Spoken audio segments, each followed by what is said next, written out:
Okay, so our question for Zu today, you're very famous for doing works that have a lot of different textures and like interesting techniques inside. So I wanted to ask you, what is the weirdest like technique or like weirdest material or medium that you've worked with before to create your covers? Well, I don't think I did it on purpose, but I have cried over my artwork. Human tears. Human tears.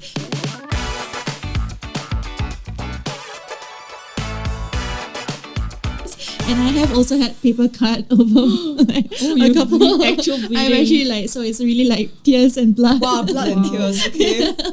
Yeah. All right, welcome back to episode 5 of Red.COMIXSG. I'm your host, Yancy, and I'm here with Ling Ying and our very special guest, Zu Orzu, who's here to talk about her work as a variant cover artist. Hello. Hi. Hi. We're so happy to have you join us today. Yeah. Thank you so much for inviting me. I'm delighted to be here and finally, meeting you both in person and, having hopefully we'll have a very nice conversation. Yeah, I'm so glad that you could make it, take the time out of your busy Thank you. Okay, I'm Zu Orzu. I am a Singaporean artist and I've been doing cover work for various companies including DC, Marvel, Boom Studios, Image Comics, and a variety of other independent retailers and also comic editors.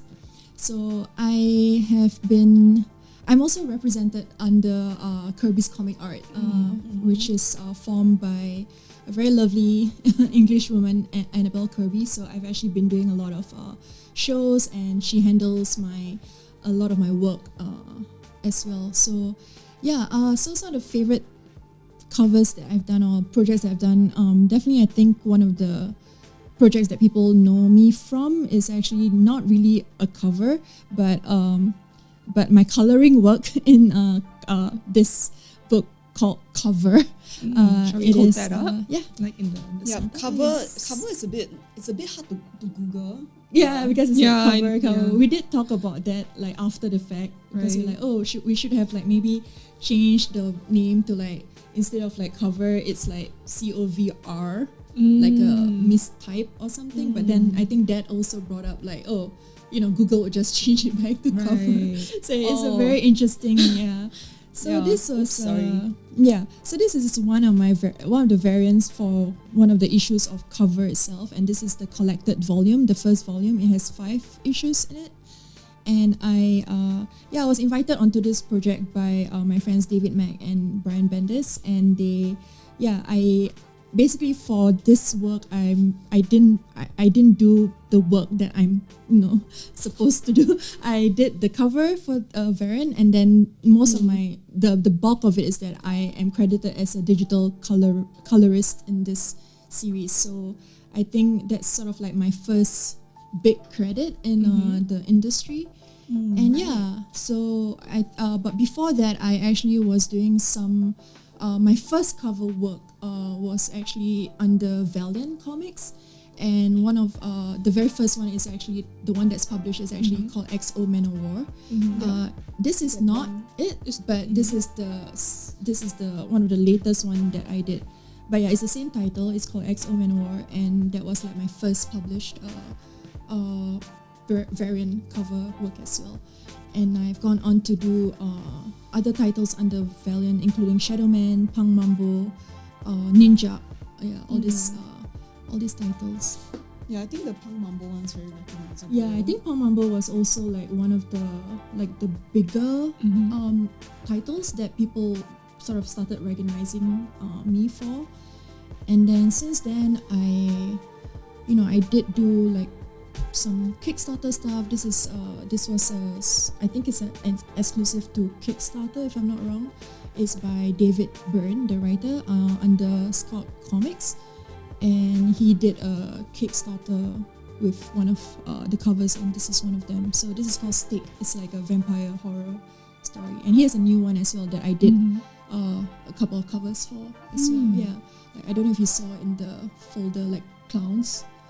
Oh, I think we didn't manage to see that one. Yeah, but maybe we can show it later. Yeah, we can show it later. And I think the next big one I would say would be the Something is Killing the Children series, which was with it was the exclusive with this is is it all all? no this These two two? and this one. Yeah. Yeah, these two. This And one's really there's actually beautiful. 5, but I yeah. only have.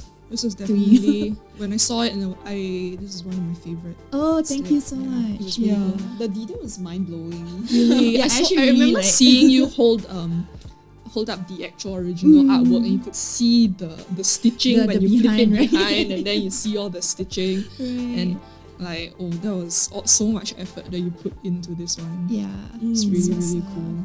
You sort of began, right, as a fine art student Yes. in Excel, and then you were also, later on in uni, you became an animation student. Yeah. So actually, one thing I was very interested in was knowing like whether this was something you ever envisioned yourself doing.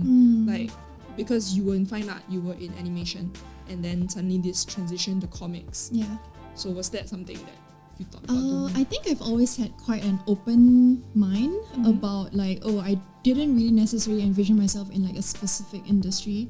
Even me doing animation was not something that I decided before I went to uni, because I thought I was gonna be a photographer. I was doing like darkroom photography. Yeah, so that was in LaSalle? that was in LaSalle. I was doing like oil painting and video installations. and then Oh, and then I was also one of my, what do you call it, like, you know, the CCA, what is the term for it? it's still, I think, It's still a CC. it's In a still CCA tertiary lah. level, you get me, Clubs? right? Like the, Society? like the activities Clubs? outside. Yeah, Yeah, yeah. like one of the things that I picked was not digital, darkroom photography. And that was when I was like, oh, photography is so beautiful and so interesting, and I, you know, the chemicals were like really fun to work with. So in ADM, you know, in NTU, that course, one of the courses that was offered was photography, and I went into ADM wanting to further pursue. And then the day, because you have to pick the option before you get into the second year. Or was It's it like the first after year? your foundation. Yeah, year, after you the have to foundation get or something. I Yeah. don't really remember how it went. But anyways, there was one point in your studies where you have to like, in the first year, where you have to pick like the. Yeah. And then on a whim, I actually was like, you know what? Let me just go down the deep end and like just. Let's and I was just like, try it yeah, out. and I was like, Just just try it. It wave. was so, and actually, it's a really, I'm really thankful that I did that, because I was kicked in my butt a lot by like my mentor, who was Who's your teacher? one of my professors. He was an anime. Because I'm from ADM Animation, actually. Are you? So I Hans graduated. Bauer. Yes. Oh, I loved him. You know, actually, he left when I was Yeah. in year 3. Yeah. So year 2 or year 3, I was so sad because Oh, I really, yeah. really liked him, and he Oh, was. I like, didn't know you're from. Yeah, ADM. I graduated in 2019. So actually, it's pretty recent. Yeah. You're one So- of my like really baby juniors. Yeah. So. Yeah, Hans Barker, I know he was very, very well. So known, he actually. so he didn't go, like, he wasn't there anymore when you started. He was there when I was in year 1, Oh, year yeah, 2, yeah. and actually I was in his class, and he was really cool because he actually invited me to his house before to look at all his Yes, yeah, work, all because the- all the books he's and very, everything, very yeah. cool, like in the way that he will share all his resources with his students. Yeah. So he would like, he's just like, hey, do you want this? I've worked on it for years. Let me just give you all my hard drive full of art that he's collected. Wow. Yeah. So he just Yeah. gives you all his brushes. He gives you all of his artwork, and now I have like a like a hard drive that I've saved from him. It's just his brushes, his art, and I'm like so grateful. I for it. have that as You well. have that Yeah, also? everyone Yeah, has yeah, that yeah. the archives from like Hans. It's like if you go to his class, he'll just he'll be gives like, it oh, to just you. download and Wow. then you pass it around. Yeah. That's so amazing. I didn't know that NTU had that. Yeah. So Like, no, it's it's just this specifically specific this teacher because professor, this professor, he actually for those who don't know, so I guess it's a bit of a reminiscing kind of No, thing. it's great. I didn't realize that you were in it. Oh, I was very happy to hear that you're from animation. I was like, Yeah. Your people. yes. I was like, oh, great. But Hans Barker, he's actually he worked on a lot of old, Disney films. So I think my favorite one from him is Mulan. Mulan. Yes, he worked on Mulan. He was was a production designer. Yes. That's his, Wow. that was his main. He actually showed us like his original artwork from Mulan and like all his paintings, because he does a lot of his concept art traditionally in gouache, so you can actually see like the full work, and that was really, really, Yeah. really cool. But that like we have sorry, we we kind went of on a- went there, but went he's on a a- really interesting artist, and in case you are interested in more traditional artwork, you can take a look at his work as well. He's a really cool guy and very awesome. So sorry, go on. Oh no, it's okay. I think speaking of all these traditional mediums, right? Because you've worked with so many mediums before: traditional fine art, photography, film, animation. So you have this sort of repertoire at your hands. Why did you decide here for cover art? Why did you decide to go traditional? Because I know a lot of artists, they do digital as well. Well, to be very honest, some are still like a mix. I still use a lot of digital art in my process, especially for like the conceptualizing part. So like if I need to send in sketches before they're approved, I will quickly just do it on Artrage or Photoshop, and then I still do a lot of like layouts and like compositing on the like digitally, and then I see how the colors work together, and then I move on to. So there's actually a lot of back and forth. A lot of trial and error on digital. Yeah. Right. So I even do stuff where I would scan in like certain textures, and then I'm like, okay, I print it back out, and then like see. So it's a constant sort of like feedback like loop for me, and for me that's what's very interesting, being like an artist, because. I mean, I think a lot of artists might feel this way, but as, personally for me, I really enjoy the process quite a bit. Like the process is everything to me. So like I really enjoy like the final part is always that it's nice that it's finally like okay, it's there.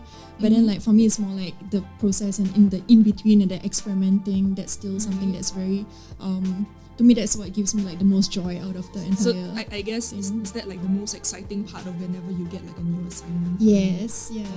There are some challenges whereby like if you notice, I actually do a lot of like female or women characters. So whenever I get like a more manly or like a masculine or male form, I'm always like I mean not in a bad way. Preferences. Not in a bad way, but more like oh my god, I need to put in more more effort. It's not exactly my comfort zone, but I think I'm a bit more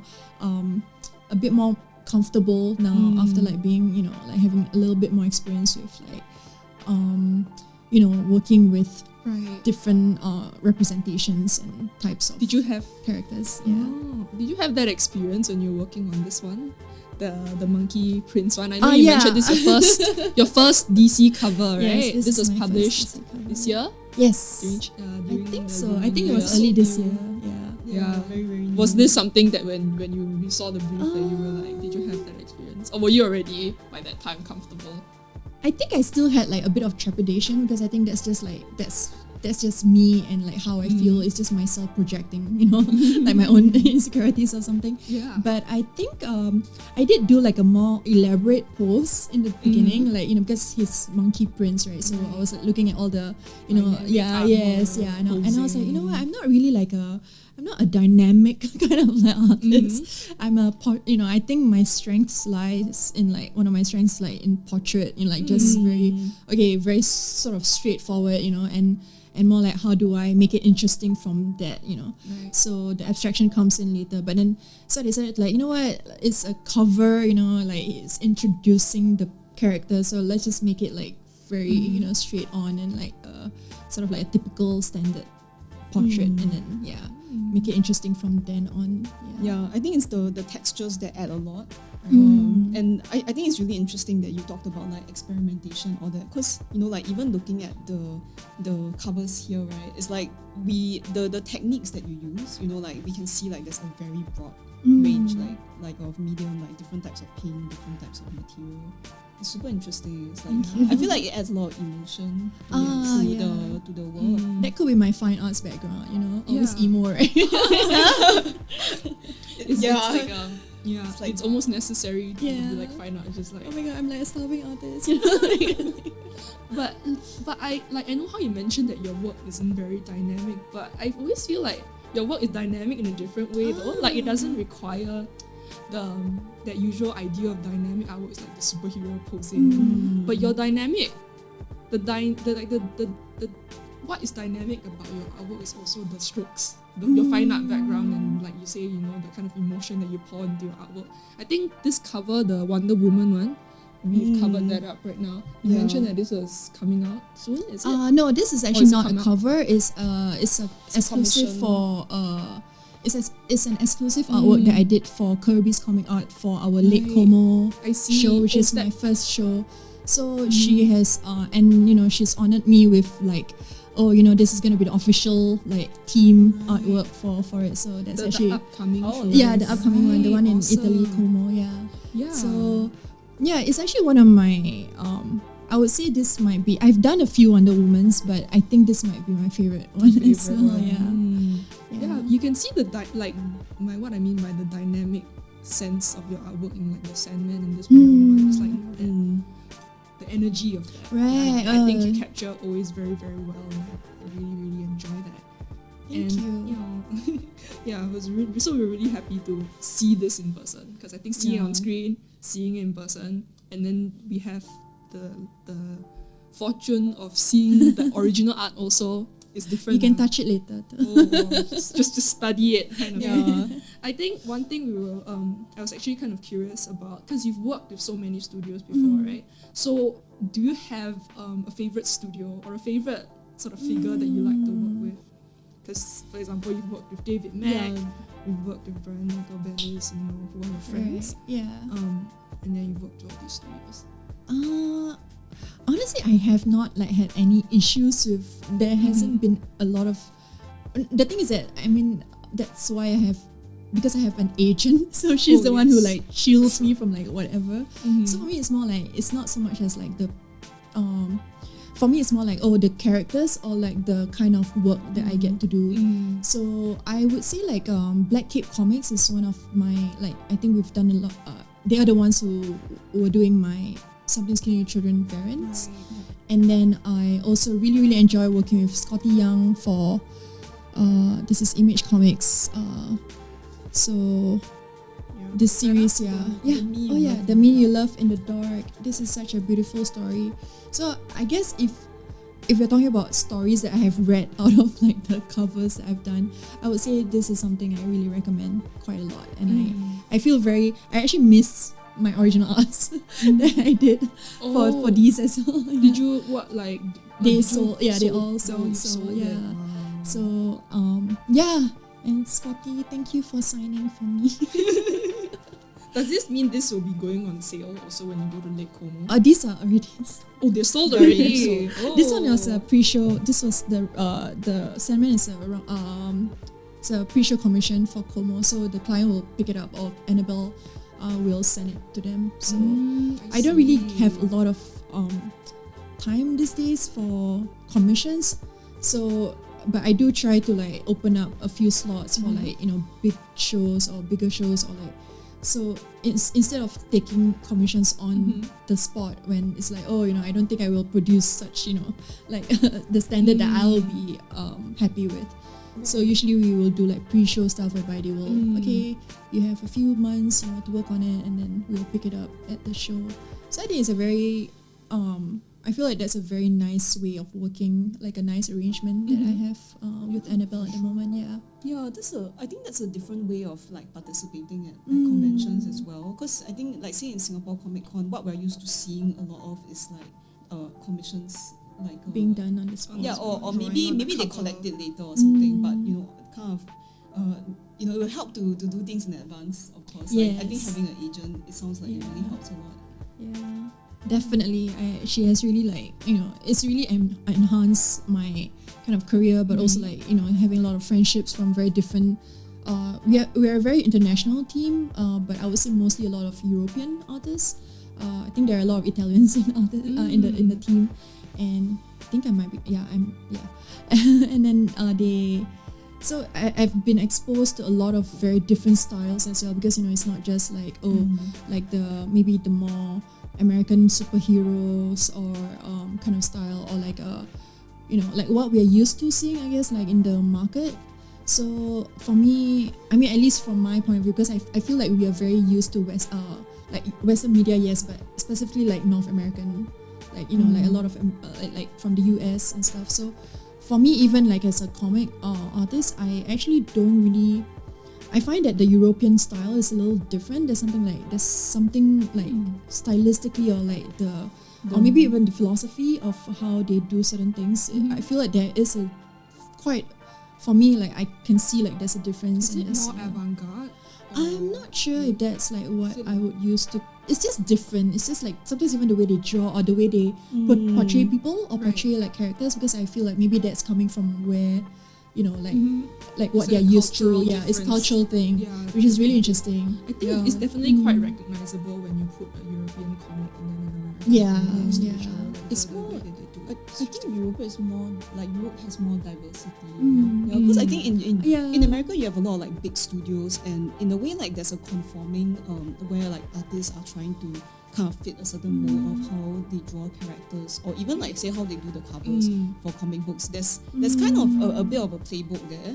But in Europe, I think like you go to Italy or Germany or France, like actually they are very different there, and I think maybe there's a bit more openness towards like conflicting or contradicting styles over in Europe, just because It's super interesting. Maybe it's because of that defining, because North America has its defining sort of style of comic, which is the superhero comic, and that's kind of overshadows all the other very, very interesting indie comics that can come up. Whereas I feel like there's, like you mentioned, there's like that openness, right, in the European comic scene where there's not so much a dominating style that is there. So you kind of get to see everyone sort of like figuring things out and doing their own thing a lot more as opposed to. I think you two have like, because I was trying to describe it, I think you two did it like this. I was like wondering like what is it that's like kind of like even special or unique, with them. But you're right. I guess like the diversity of like, because there are different countries in like one, but they're all coming from various cultures as well. I think that definitely like influences even like the color palettes and like the way they, the materials they use possibly, or like the way they portray certain things, certain scenes, or like just things, everyday scenes, or like and also I don't necessarily would think about European comic artists as like when you think about superheroes, like do they like, I don't know, right? Like, yeah, I mean you think about like I mean Marvel and DC are like global brands, True. right? So like artists around the world all work for them. But then in Europe, you don't have big franchises that are based. I can't think of a single one. Sorry. I mean there are some UK ones, but even then I feel like they tend to have more like Tintin or Tantan, Asterix. Asterix is like a pretty, I think like one of their very recognizable ones. Why is this? Is it because I don't know? I feel like maybe we're just being over as in like the US comic franchises like have just like really dominated. It's like the kind, We just don't know, because it's hard to know. It's like how manga, you only see Japanese manga. I think also it's possible that the translations, the language barrier might be a problem as well, because they don't always translate their work. Oh yeah, that's a good point. Yeah, and I remember this actually from a conversation with Hans Barker, because that was because I remember it was not just Hans Barker, there was another teacher who was a German teacher. Hannes. Hannes. He was also he was a graphic storytelling teacher. And so I think both of them have sort of shown European comics before, and they both sort of mentioned that actually, because while they can read the original language and they sometimes look at some of this original work, a lot of what they look at, they don't translate it for us, because they don't need us to read it. Yes, it's kind of for them in a way. They already have like, I guess, like a market that is enough to like support them, or like to like buy from them or something. And I think partially that's why this is what we know, because English is like what the English common language globally, and there's no need for the extra translation barrier. Yeah, that's a very good point, because I think it also takes like many more steps for them to like go through it in order for them to like translate their books into English, like, and then you have to like reach out to like different publishers or editions or things like that. So that's actually a really, really good point. But because I am now like in like that group with like so many like European authors, I've actually been pretty like it's really nice, because I do know of like some European artists from before. Like Topi is one of my favorites. Sergio Topi is one of my favorite like comic artists from Europe, and then some other names. And then but then like now it's like, oh, these are the up and coming or like kind of like established in their own like territories kind of artists. So yeah, for me that's a nice way to kind of like expose myself to something that I'm not necessarily like, oh, you know, if we go to comic book stores here, it's like, okay, this is what you have. But then like when you're over there, you're like, okay, let me check out the bookstores there and see what they have. So, and then to see how they work and like how they process even their own artworks and like how they portray certain things, you know, in their works. And even the ideas I feel are different because of like their political or like, you know, cultural differences or, you know, strifes that are happening there, things like that. So yeah, it's definitely quite a very enriching experience actually, like to be a comic artist. I mean, if you say that to your parents, you know, back in the day, you're like, are you sure? Yeah. But it's been like, you know, it's been very, very enriching for me. It sounds really like, I mean, it's really exciting, I feel. Like for an artist, like, you know, by pursuing this career, I mean, I'm not sure, obviously, I think it's quite hard for anyone to plan to be like a vibrant comic artist, but after you pursue this path, I mean, people may not know, but you know, like comic artists like you travel all over the world. You know, you attend conventions, not necessarily in like major cities alone, but also like in like all these smaller places. So you really get to see the world in a different place. Yeah, definitely. Yeah. And speaking of this, right, actually I know because of the pandemic, you've had to come back to Singapore and then you've had that really long almost 3-year stretch where you've just sort of stayed put. Yeah. Did that sort of change your artwork? Did that influence your artwork, change your process? Was that difficult for you? Honestly, I think art sort of like really soothed me during that period, like more than it ever had. Because I think the problem for me during that period was like, of course, everyone was in isolation, but for me, it was more like the space because I was living in a very, very small apartment, and I decided like to move out, and like I became happier for it. You know, it was more like the, I don't know, I think it's the physical space. I think, and then it made me a little how do you say it, like kind of resentful of the fact that, oh my god, why are we like being Singaporean in that sense? Because I'm like, oh, why do you have so little space? I mean, I'm not saying that I love my country. It's okay, don't worry. Yeah, I think what you're it's more experiencing like, is, yeah, I it's think like a lot having of people, fever. yeah, a little bit, Yes. and then I'm like, oh, I wish I have a garden to work in or like things like that. Just you know? a different things to see and inspire you, right? Yeah, and then, but you know, but for me during that period of time, I didn't really mind that I was not traveling so much, but it was just like, I mean, after a while, it was like, oh my god, every day is just the same four walls, or like, you know, staring at the ceiling, and then like, so for me, it was more like really the space thing, and then kind of, I think I really crawled more into myself. Like I was sort of like hiding, yeah. So there was a lot of like mental sort of like challenges for me during that period of time, especially, and I think a lot of people had that as well, and probably still experiencing it. You know, or experiencing the, you know, post even like now, you know, because we still are in a pandemic, right? We still are. Yeah. We still are, even though Yeah. many people say we are not. We still are.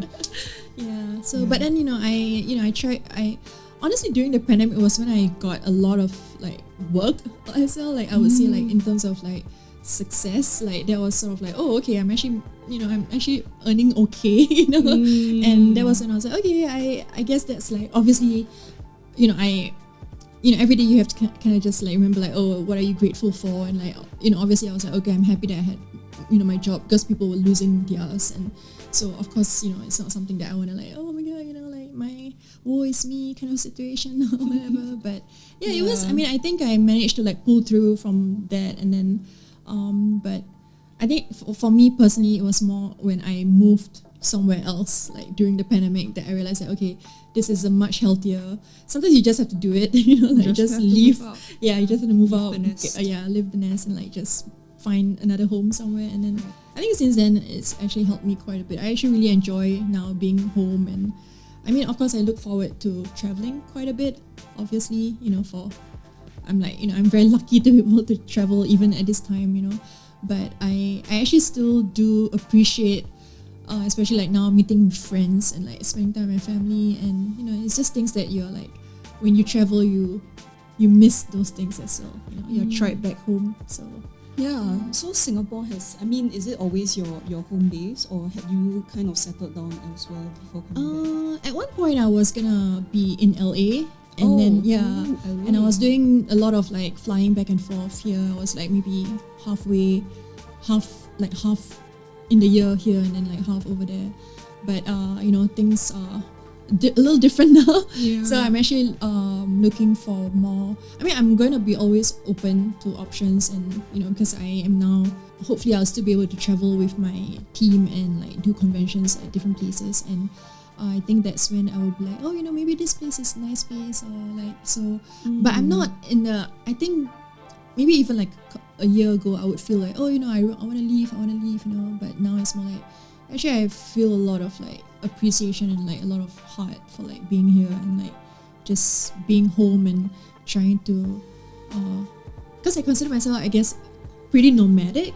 Yeah, as well. sounds Like like half it. the year, I'll be like, okay, I'm living on my suitcase, But it's nice to have like a home base to come home to and like to go back. Yeah, I do look at Singapore as like, I think especially now that you're I'm like getting a little older, you don't necessarily want to, I think it really has also, travel has really opened up my eyes to like, what we have that other countries don't have, and I really I'm grateful for that quite a lot. Like the safety is one. Like really, as like a woman, Yeah, the safety for is actually sure. one thing that I feel that maybe a lot of us as like ladies in Singapore, we actually take for granted, because you're like, you can for run sure. at like 3 a.m. and not worry about it, but you can't do Right? that like just anyhow. You know, Yeah. I anywhere remember else. when I had a trip to LA before, and I was alone at night, and it was the most terrifying thing Yeah. that I've ever experienced. But Yeah. I think partially it's also because we're so used to all their because we're scary like, stories, right? Yes, that. But then we're also used to like, we're not used to being scared.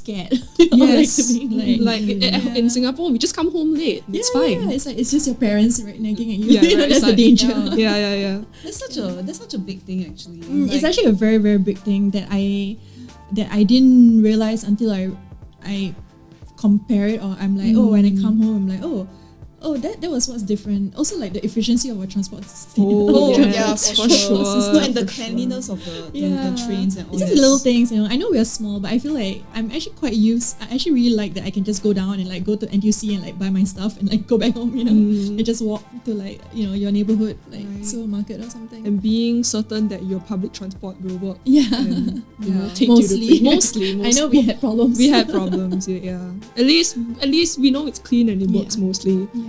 And it's nice, I think, the elements of being in Singapore, and it's cool that you were able to sort of have that realization for yourself after, even during the pandemic.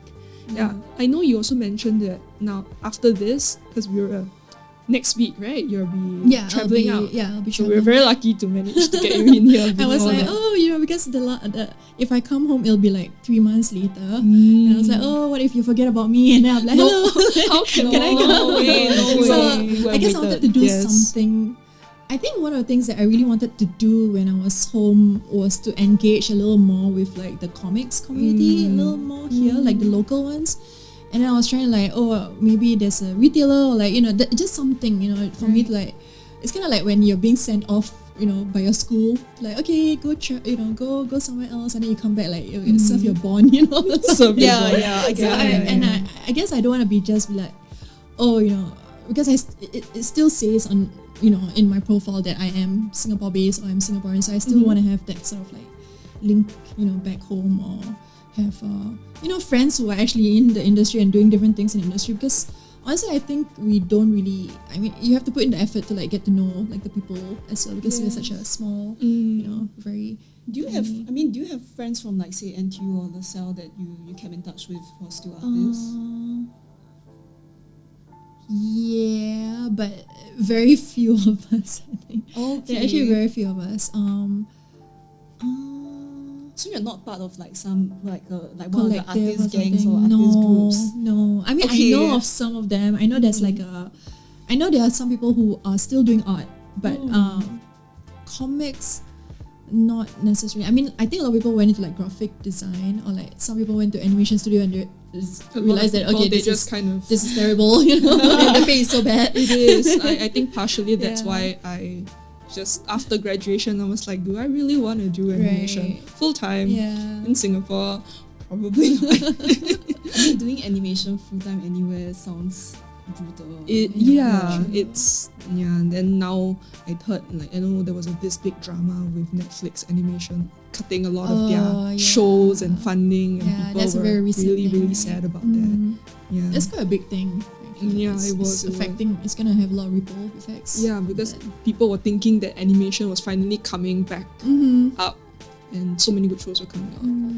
Yeah, and I think speaking of some of the work that you do with variant covers, right? And I think this is your focus, and as you mentioned that your strength is in portraiture and is what you like to do. I'm actually also kind of curious because you work with a lot of characters from the studios, like you mentioned. Do you ever envision yourself doing like an original comic for yourself, Yes. characters? Oh, Yes, okay, I actually okay. am working on one. So I mean, obviously the time is more like it's just the time, but the other things that I'm actually that my own personal projects include I'm doing a poetry book. Like I know you're that's a very writing? Are you surprising. writing I'm your writing, own? yeah, Yes, I'm writing. right. And a children's illustrated book because I have young family members. Like I have a 5-month-old niece. Hello, Aisha.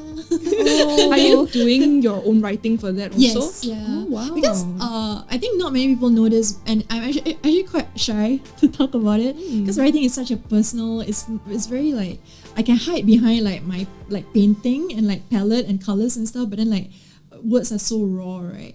But honestly, my first love was not even like painting; it was writing. So yeah, So interesting. You're like, I feel like there's so many layers to like your creativity, like like creating like photography, that kind of like image making practice, and even like this layer kind of of all writing. trickles down into your practice. it's like it's all very. I feel like maybe because I have such a personal relationship, I feel like I have a very personal and very intimate relationship with my art, and I try to keep it that way, like because it's very easy to like be ungrounded by like I'm doing all these things, and but for me that's why I still find time to make sure that I do like my own personal work, like subjects that I want to do, in between like all these other characters that are more well known. And for me, I have been working like as much as I can, on certain things, and I'm hoping that I could publish at least one of them by end of this year. So I'll be working hard. I'm actually also doing like I started doing like I went back to animation a little bit. I don't know if you saw in my like one of my Instagram stories, I've put like a highlight on it, but it's basically a very simple. It's something I've always wanted to do, is to do like movement, but like I think I miss like moving things. Yeah, it's it's fun to illustrate also. So I started like doing little experimental kind of like just little drawings, of like this dance thing, and then like kind of different. It's also a different style, I guess. It's not so detailed. So it sounds trying to like so cool. do a lot of things. I'm hoping I can complete it. I think that's one of the things, right? I mean, it's good to start, but then like you also have to like wrap it up. Does this mean you have something to look forward to at the end of the year? I hope so. I New hope book? I can launch something. Oh, that would be very exciting. What else do we have to look forward to from you? Maybe in terms of things that you can share, of course.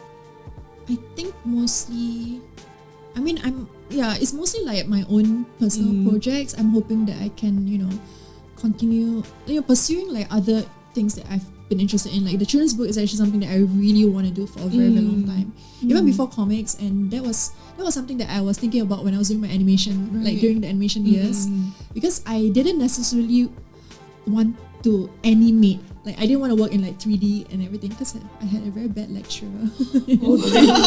Tell me who that is later. So and then it really put me off from like doing like the 3D, the Maya stuff. Right. And then it is tough. I'm also a 2D animator myself. But even the 2D animation, the thing that I was most interested in was the concept art. Like even now, like I like the designing of characters, the designing of like the creative production. So the story. Yeah. So when I took my masters, it was all about that. I didn't even do like an animation. It was more like it was all pre-production stuff. But it was during this period of time that I realized that there's a lot of like what do you call it, like overarching kind of intersecting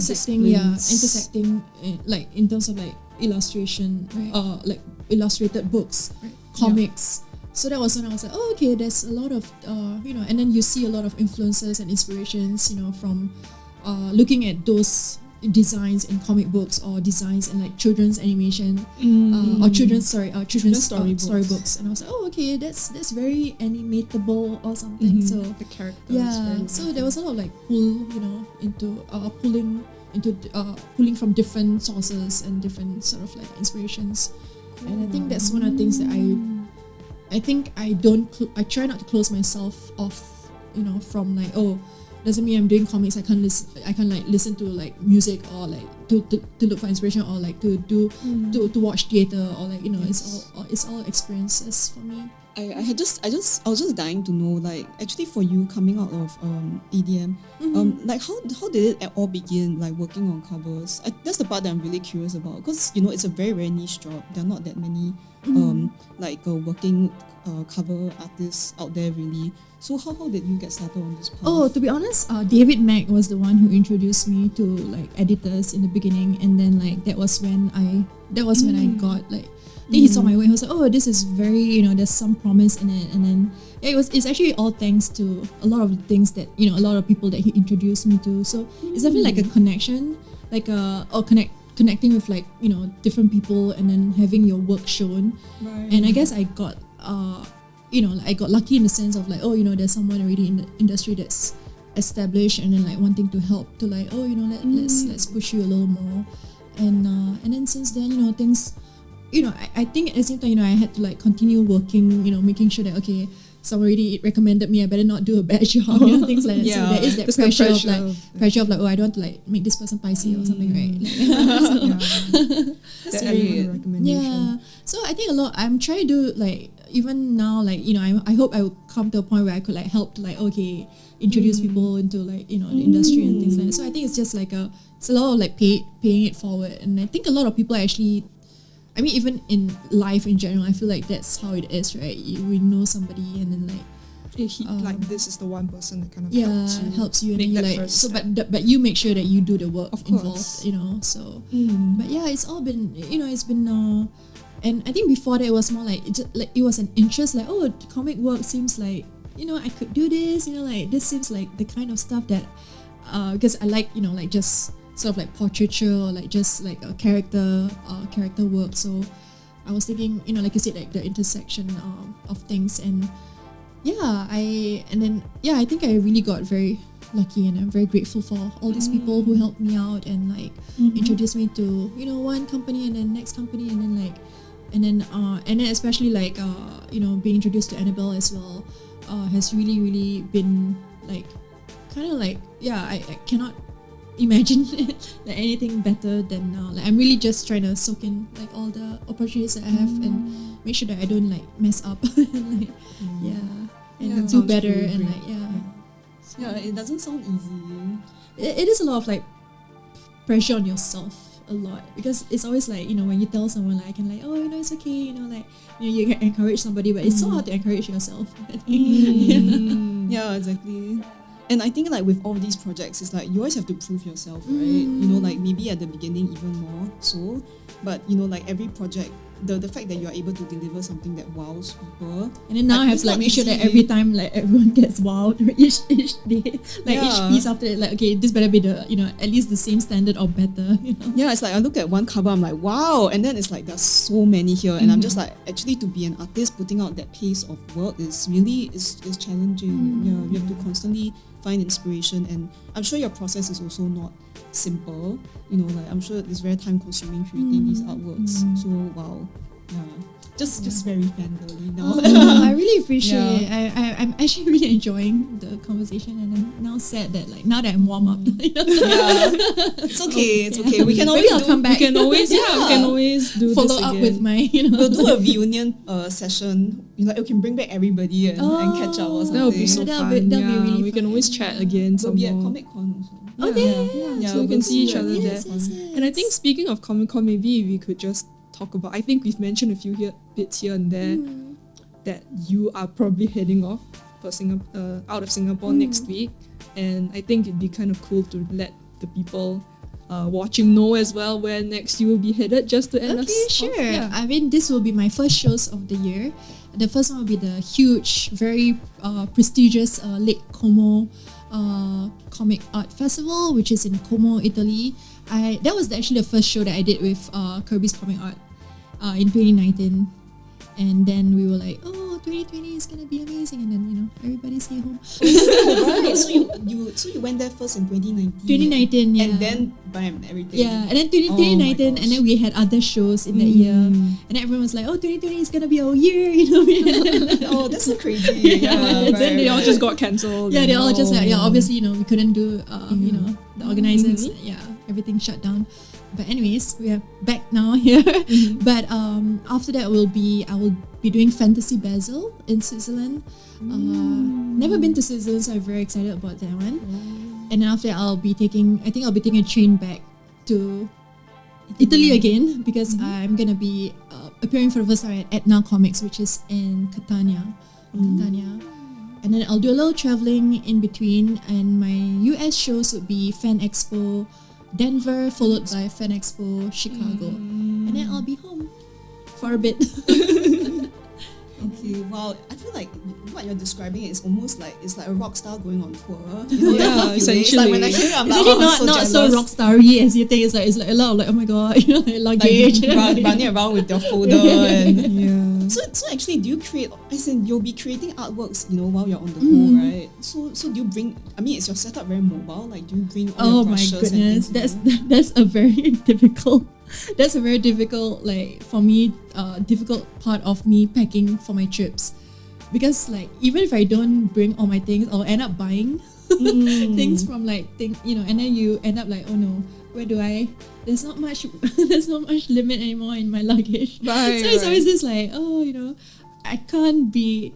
I mean, I try my best to like just keep it simple and just take, but I have so many Your favorite essential. like tools, and I'm like, oh no. Oh no. So yeah, I have to pack soon. So now the first thing I have to do is like, okay, I have to standardize like my paints. Like, do I really need like 3 types of gold paints? Yeah, I can imagine. Do I need all these blues, or like, am I gonna be okay? So yeah, it's always a it's fun though. it's It's fun. fascinating. Yeah, it's quite fun. I think it's really awesome that you were able to take the time to join us today. Even like after this, you have to go and pack and think about like your trip. There's a lot All that my you materials that I have to leave behind. and even like your pre-show commissions and all the stuff that you've been working on. I'm sure you're very, very busy, so we're very, very glad to have you. Thank And you. we really enjoyed this conversation that we've had with you today about just learning about you and also about your work. And I think that's all for today, so we'll be wrapping up. So, but if you guys do like what we do here at Red Dot Comics, then so make sure you subscribe to our YouTube channel. You can click that notification bell down there so that you know when the next episode comes up. You can also follow us on Instagram, and we also have a community Discord. So this is where members of the community will join us and then talk a little bit about comics in Singapore, about learning. They can get resources. So this is an initiative that COMIXSG has been doing for quite a while. So thank you again Thank to you Zu for thank you. coming Thank down you for and having me. Yeah, It's been a delight, honestly. Yeah, thank you. So Thank nice you. meeting you. Yeah, after so long. I know. Yeah. It's so nice to meet everyone in person and like just going, talking about comics and geeking out. Yeah. It's been Yeah, it's been really exactly. nice. It's really been Yeah. really, really nice and very chill. So thank you so much for inviting me. it's been really great thanks to for have coming. you. Thank you. Thank And thanks you. to our audience Thank as you well. for watching, and that is all for today. See you guys.